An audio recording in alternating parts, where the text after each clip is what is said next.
তোমাদের কার কার বাড়িতে বরের ভাত আছে? আশ্বিন মাসে রেঁধে কার্তিক মাসে খেতে হয়। সারাদিন উপোস করে ভাত রান্না করতে হয়। ভাত বসিয়ে পুজো দিতে চলে এসেছি। আমার পুজো দেওয়া হতে হতে এদিকে ভাতও হয়ে গেছে। ভাতের মধ্যে দান দুব্বা তুলসী পাতা দিয়ে দিলাম। এবার ভালো করে নেড়ে চেড়ে কলা পাতা দিয়ে ঢেকে দেব। এবার ঘট বসাবো, ভোগ দেব, দিয়ে পূজা দিয়ে নেব।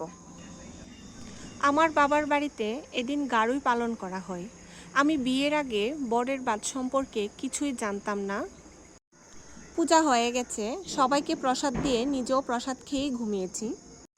পরের দিন সকালে রান্না করা ভরের ভাতের সঙ্গে গুঁড়া মাছের বড়া, ডালের বড়া, কলা, গুড়, নারকেল কুড়া, লেবু, লঙ্কা দিয়ে খেতে হয়। বড়ার সব কিছু আমি রেডি করে দিয়েছি। বরমশাই বড়াগুলি ভেজে নিচ্ছে। অন্যদিকে আমি নারকেল কুড়িয়ে নিয়েছি, গুড় আর লেবু কেটে নিয়েছি। থালাটাও সাজিয়ে নিচ্ছি। তোমাদের কার কার বরের ভাত আর গারুর ব্রত আছে নিশ্চয়ই আমাকে কমেন্টে জানিও। আজকের জন্য টাটা।